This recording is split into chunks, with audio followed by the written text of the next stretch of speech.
Good morning students.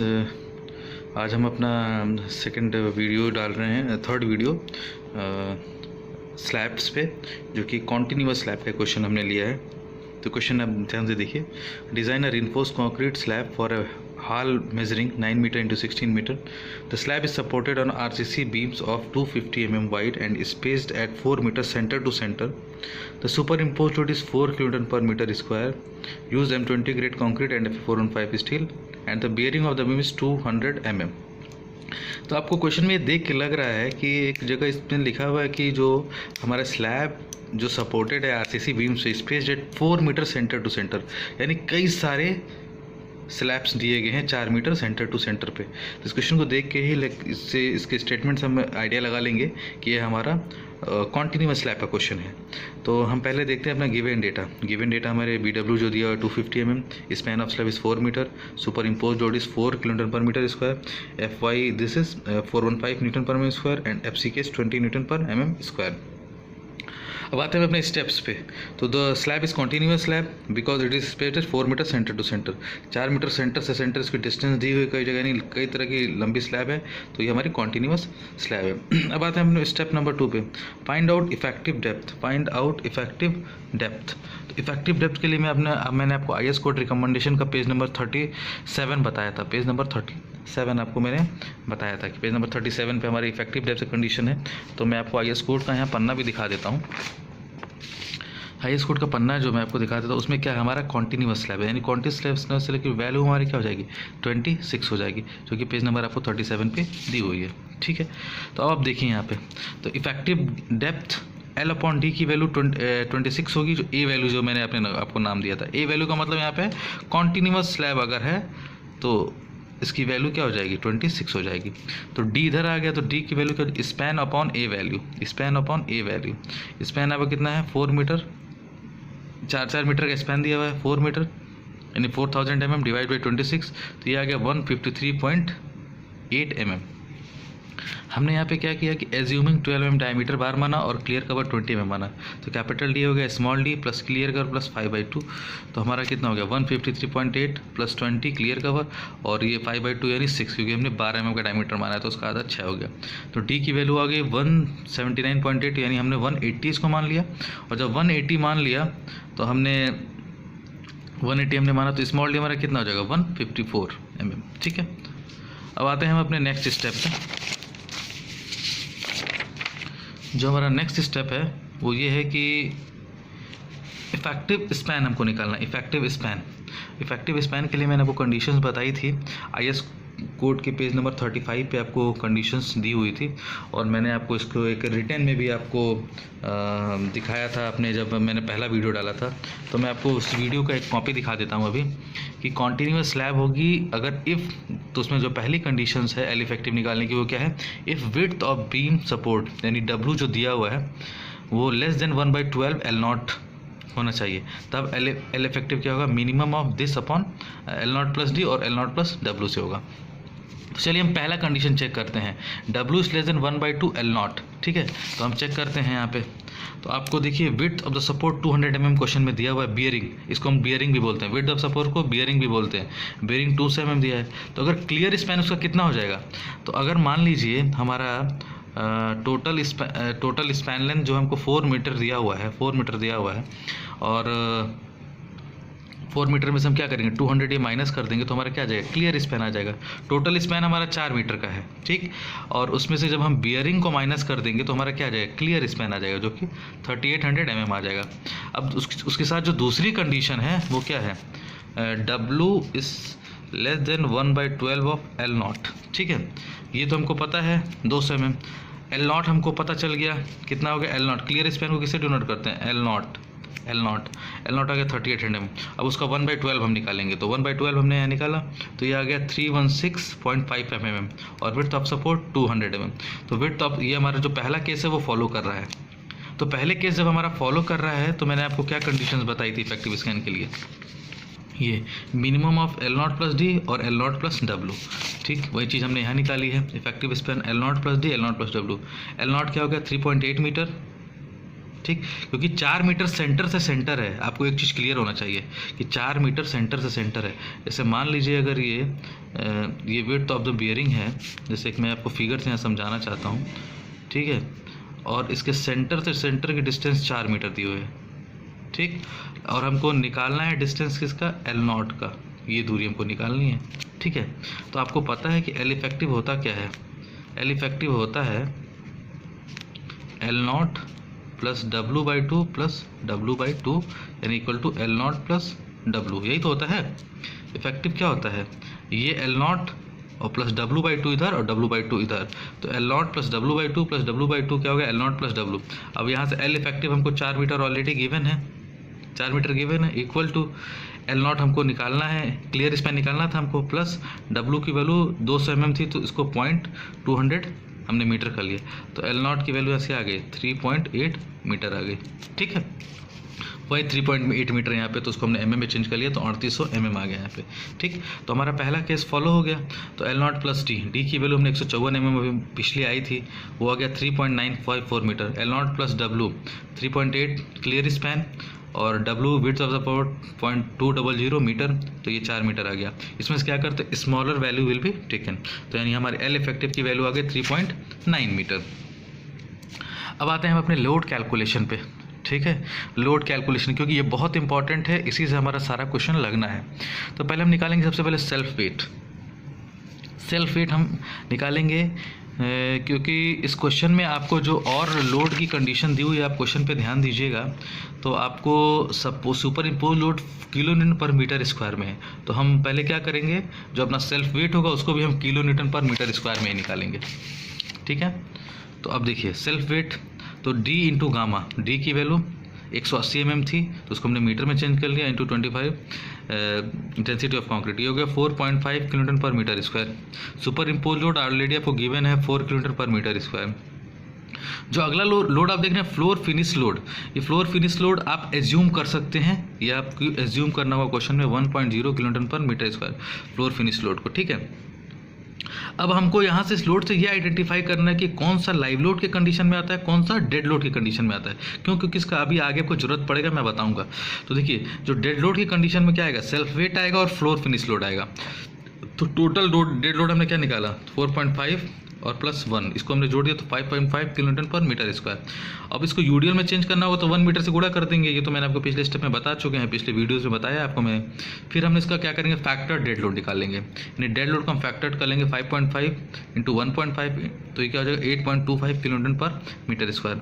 हम आपको बता दे रहे हैं कि जब भी कॉन्टिन्यूस स्लैब लगाएंगे, क्वेश्चन लगाएंगे, तो उसका डेड लोड और लाइव लोड को हम अलग अलग कंसीडर करेंगे, क्योंकि उसके लिए कोड ने कंडीशंस दी हुई हैं जिसमें लाइव लोड और डेड लोड को अलग अलग हमको कैलकुलेट करना है, तो इस बात का ध्यान रखिएगा। तो इस क्वेश्चन में जो डेड लोड एक ये है और एक फ्लोर फिनिश लोड है, तो उसको हमने जोड़ के 5 पॉइंट किया और फिर उसको फैक्टर्ड कर लिया। अब हमारा अगला काम क्या है कि लाइव लोड को कैलकुलेट करना। तो आपको मैं बता दूं कि जो लाइव लोड होता है वो सुपर इम्पोज लोड, ठीक है, तो वो दिया हुआ 4 किलोमीटर पर मीटर स्क्वायर, ठीक। इसको एक ही लोड दिया हुआ 4 किलोमीटर, और कोई लोड लाइव लोड दिया नहीं है, तो उसको हमने फैक्टर्ड कर लिया 1.5 इंटू 6, 5 से गुणा करते हो ये क्या हो गया 1.6 किलोमीटर पर मीटर स्क्वायर, हमने इसको फैक्टर्ड बना लिया, ठीक है।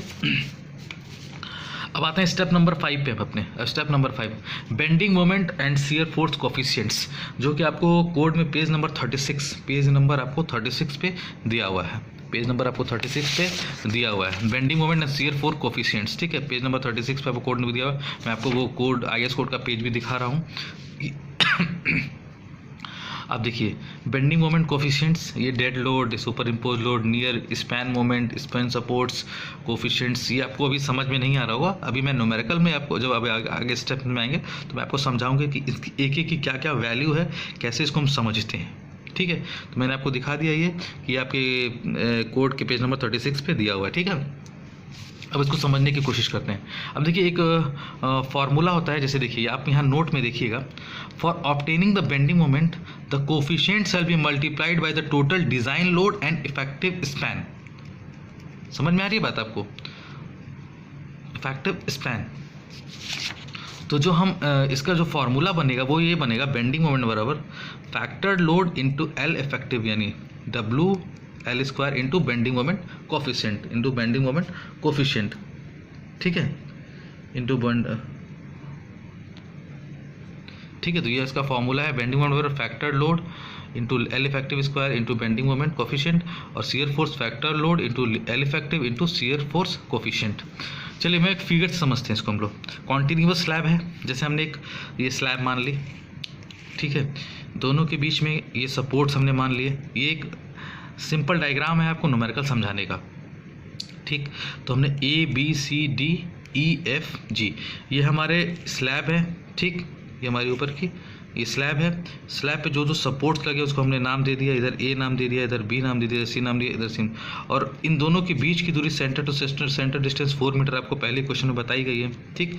उसके जो मिडिल पोर्शन हमने ई मान लिया, इन दोनों के मिडिल पोर्शन को हमने एफ मान लिया, इन दोनों के मिडिल पोर्शन को हमने जी मान लिया, ठीक है। अब यहाँ पे ध्यान देने वाली बात ये है कि आप एक चीज़ कंसीडर करिए, क्योंकि कॉन्टिन्यूअस स्लैब है तो आगे कितनी कॉन्टिन्यूअस है ये हमको नहीं डिसाइडेड है, बस 4 metre to 4 metre centre to centre. लेकिन अगर किसी एक पार्ट को हम डिज़ाइन कर लेंगे तो आगे वही सेम चीज़ चलती रहेगी।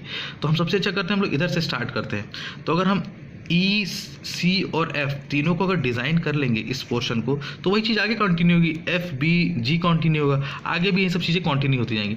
यानी इस पे सी पे और एफ पे ये हमको कंटिन्यू करना है, ये चीज़ हमें सबसे इंपॉर्टेंट है, क्योंकि यही चीज़ फिर आगे कंटिन्यू जाएगी। जैसे सपोज दैट अगर किसी को नहीं समझ में आ रहा तो ये मान लीजिए एफ निकाल लीजिए, बी निकाल लीजिए, जी निकाल लीजिए, या ई निकाल लीजिए, सी निकाल लीजिए, एफ पे वैल्यू निकाल लीजिए, बात आपकी सेम आएगी। तो कंटिन्यूअस स्लैब है वो बढ़ता जाएगा आगे। तो इसीलिए मैंने एक फिगर बनाया छोटा सा, सेंटर डिस्टेंस 4 मीटर दी हो, ये मैंने आपको दिखा दिया। अब हम बेंडिंग मोमेंट के लिए देखिए क्या करना है, हमको ई पे निकालना है, ठीक है, ई पे निकालना है, सी पे निकालना है और एफ पे निकालना है, 3 पे हमको बेंडिंग मोमेंट निकालना है। तो मैंने ई सी और एफ 3 चीज़ों को हमने मान लिया, ठीक। डेड लोड और लाइव लोड को हमने अलग अलग कर लिया, डेड लोड लाइव लोड को अलग कर लिया, डेड लोड लाइव लोड को अलग कर लिया, जो कि आपको आईएस कोड में ऑलरेडी लिखा हुआ है। आप यहाँ समझने की फिर से कोशिश करिए। देखिए डेड लोड इम्पोज लोड ये एक कंडीशंस है, और इम्पोज लोड नॉट फिक्स्ड मतलब इसको लाइव लोड बोलते हैं, ये अलग इसकी कोफिशिएंट्स दिए हुए हैं, ठीक है। तो अब हम देखते हैं क्वेश्चंस में। अब क्वेश्चन में हमको सबसे देखना इंपॉर्टेंट ये है, क्योंकि दोनों चीज़ें हमको एक साथ देखनी होंगी यहाँ पे। अब आप देखिए हम पॉइंट ई पे निकाल रहे हैं। अब पॉइंट ई पे हमको ये देखना है कोड से कि इसके लिए कौन सा सबसे इफेक्टिव काम कर रहा है। ये हम इसकी बात कर रहे हैं, डेड लोड की बात कर रहे हैं पॉइंट ई पे, ठीक है। पॉइंट ई पे हम डेड लोड बात कर रहे हैं। ध्यान दीजिएगा फिगर को और कोफिशिएंट्स को। अब आप इसमें देखिए 1 2 3 4 कंडीशंस दी हुई हैं। सबसे अप्रोप्रिएट कंडीशन कौन सी है? पहला कंडीशन ये है कि near middle of the end span, near middle of the end span, near middle of the end span. समझने की कोशिश करिएगा इसको आप लोग।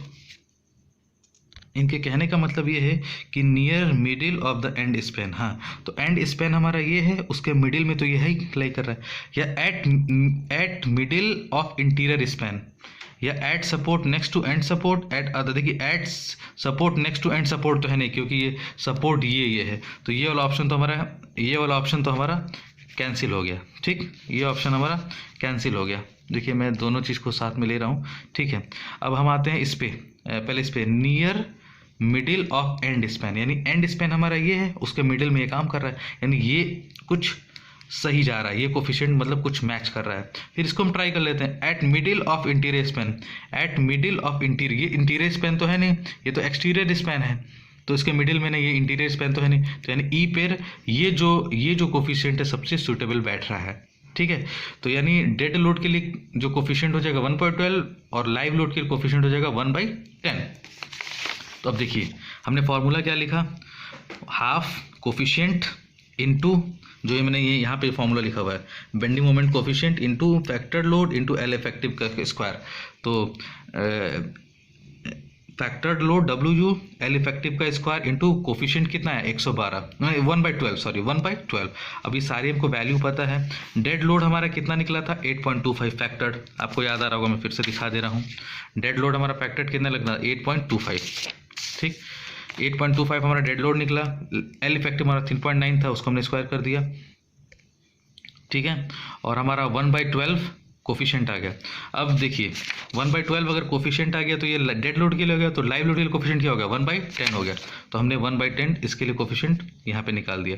और लाइव लोड के लिए फॉर्मूला क्या हो गया WUL इफेक्टिव, W यहाँ पे यहाँ कौन लाइव लोड है, तो लाइव लोड हमारा कितना आया था, लाइव लोड हमारा कितना आया था 6 मीटर आया हुआ था। आपको याद आ रहा होगा कि हमारा लाइव लोड जो आया हुआ था वो 6 मीटर आया हुआ था। देखिए आपको यहाँ ऊपर दिखाई दे रहा होगा फैक्टर्ड लाइव लोड जो आया था वो सुपर इम्पोज लोड का मतलब कि लाइव लोड, तो ये 6 आया था।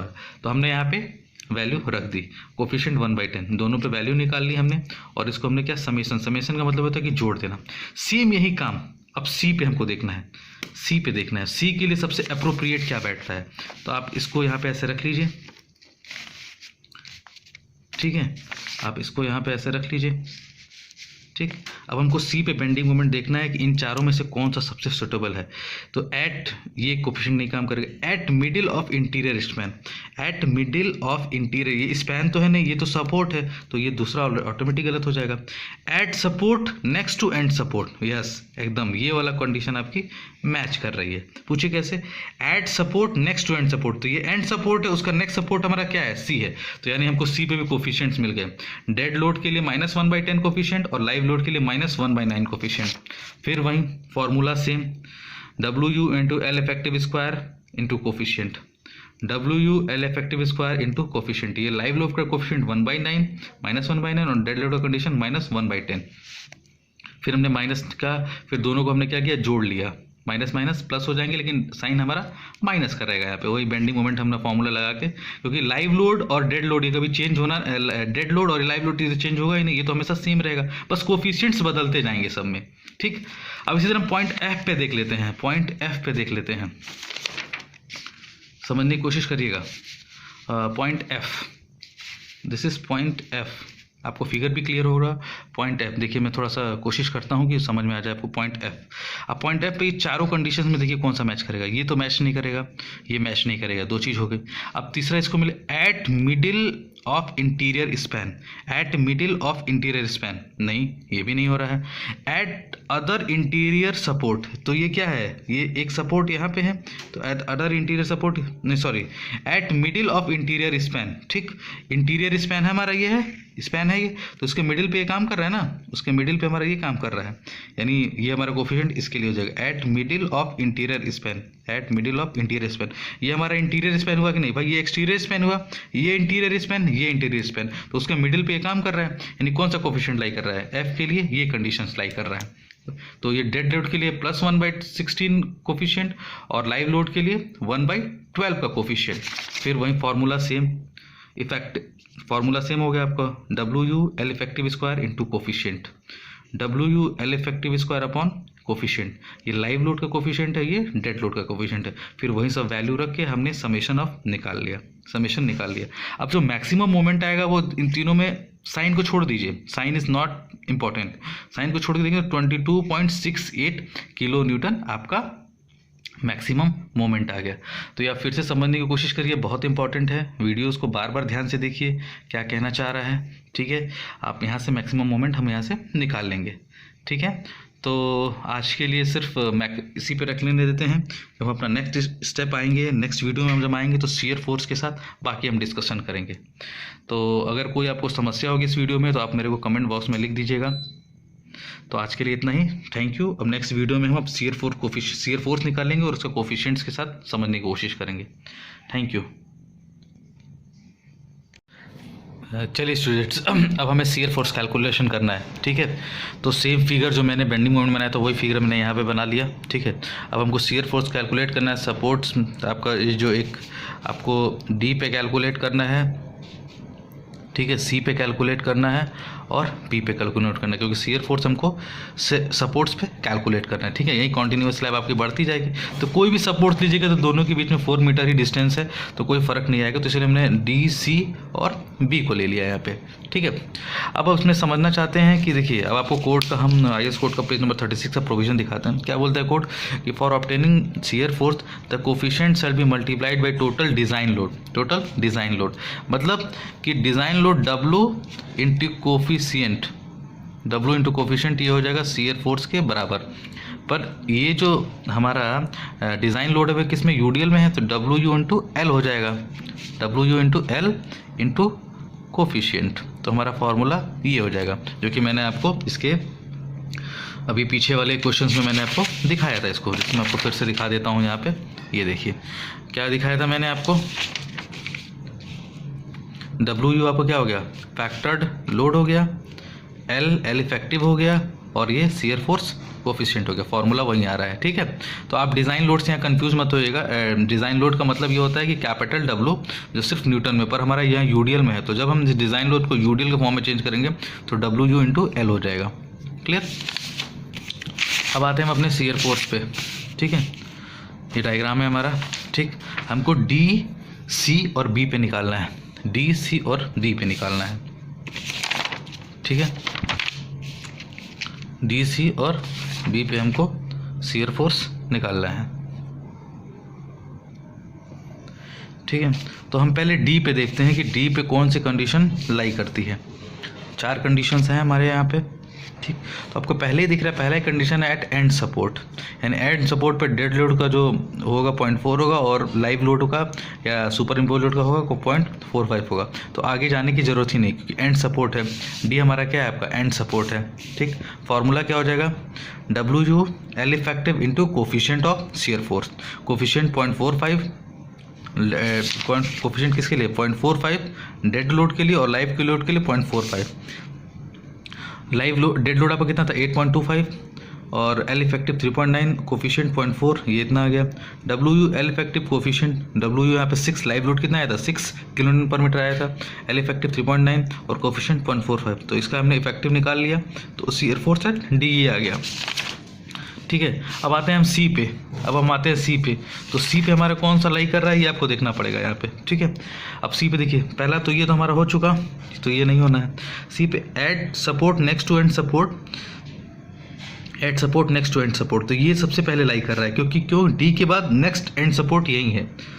Add support next to end support, end support के बाद नेक्स्ट सपोर्ट क्या है हमारा, सी है। सी पे आउटर साइड या इनर साइड, तो ये आउटर साइड होगा, इनर साइड तो बाद में अंदर जाते रहेंगे। अगर अंदर को एक और यहाँ पे होता तो वो इनर साइड होता, पर ये हमारा क्या आउटर साइड है।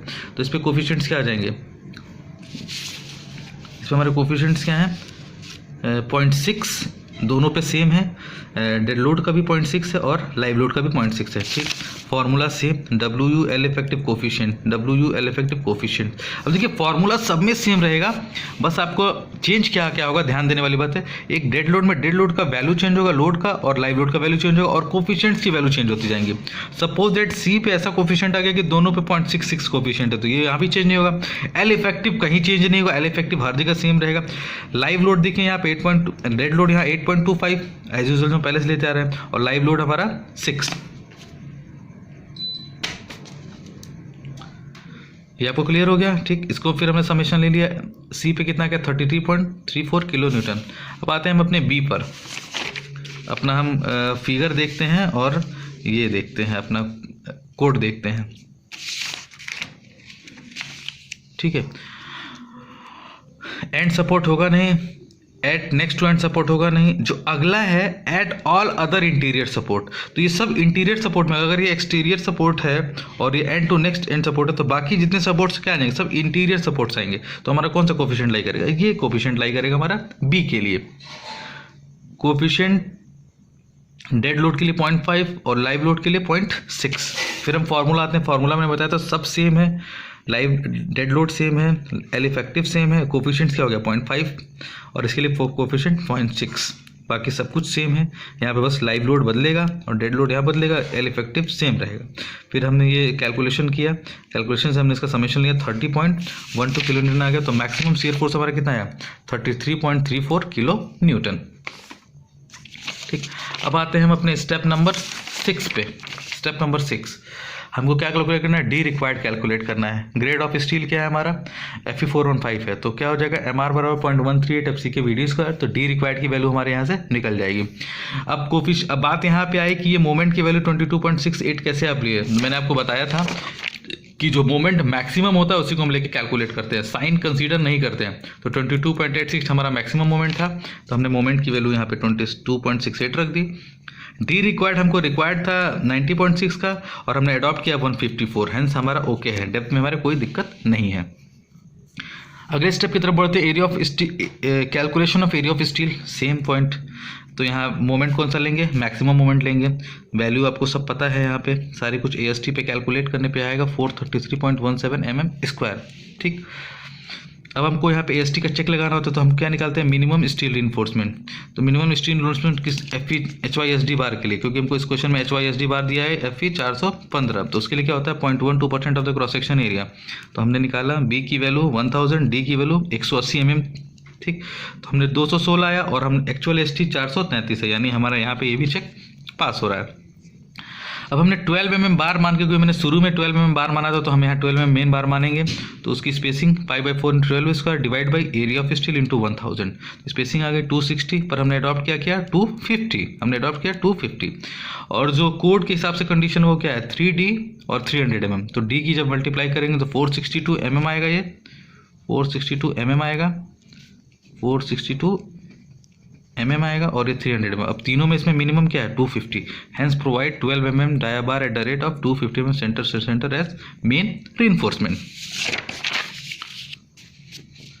फिर अगला स्टेप हमारा वही डिस्ट्रीब्यूशन रीइंफोर्समेंट, मैंने आपको बताया था HYSD बार के लिए 0.12% of the cross section area, जो मैंने अभी पहले निकाला था AST मिनिमम, सेम होता है। डिस्ट्रीब्यूशन रिइंफोर्समेंट और HYSD बार के लिए मिनिमम रिइंफोर्समेंट दोनों सेम होता है। तो 216 आ गया। अब हमने यहाँ बार चेंज कर दिया, हमने बार वहाँ मेन बार 12 mm का मारना था, तो हमने मेन जो डिस्ट्रीब्यूशन है बार हमने 8 mm का मान लिया। फिर वहीं स्पेसिंग π/4 8² AST 216 1000 232 आया, तो हमने 200 mm मान लिया। ठीक, अब चेक कोड के हिसाब से कंडीशंस क्या होती है 5T और 450, हमने कैलकुलेट किया तो आया 200 mm 770 और 450, इन तीनों में मिनिमम कौन सा है 200।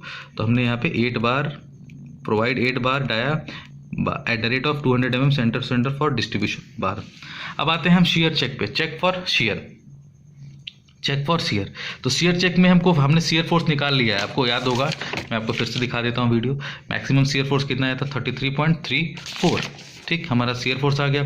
हम शेयर चेक में क्या चेक करते हैं, tau c is greater than tau b, यही हम चेक करते हैं। तो हम पहले टाउ बी निकाल लें। टाउ बी हमारा क्या होता है nominal shear stress, as usual formula VU divide by B into d. इसको हमने किलो न्यूटन से न्यूटन में चेंज किया, B की वैल्यू 1000, D की वैल्यू 154, तो ये आ गया 0.216 Nm²। ठीक, अब हम टाउ सी किससे निकालते हैं, परसेंटेज ऑफ स्टील से निकालते हैं, परसेंटेज ऑफ स्टील। तो परसेंटेज ऑफ स्टील हम यहाँ निकाल सकते हैं या 0.12 मान भी सकते हैं, तो हमने यहाँ निकाल लिया percent of steel AST divide by BD into 100। AST कितना है 433.17 आया था, divide by BD B 1000, D की वैल्यू 154, तो ये आ गया 0.28%।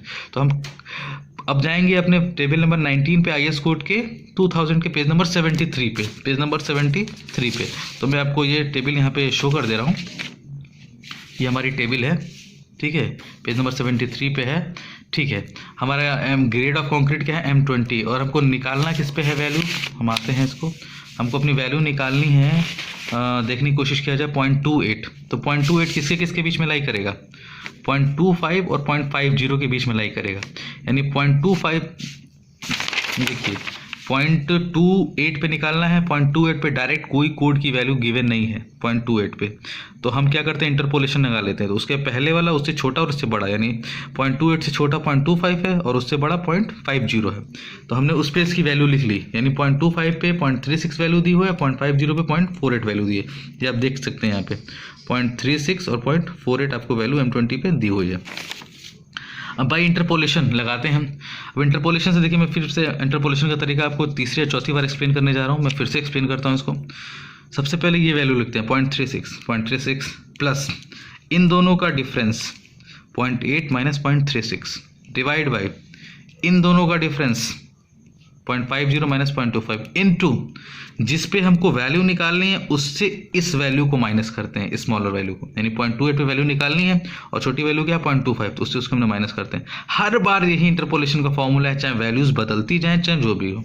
तो इंटरपोलेशन से हमारा गया 0.37 Nm², यानी टाउ बी की वैल्यू आई हमारी 2.16 और टाउ सी की वैल्यू है 0.37, यानी टाउ सी हमारा ज़्यादा है, हैंस हमारा क्या होगा, हमारा स्लैब जो है, hence our slab is safe in shear.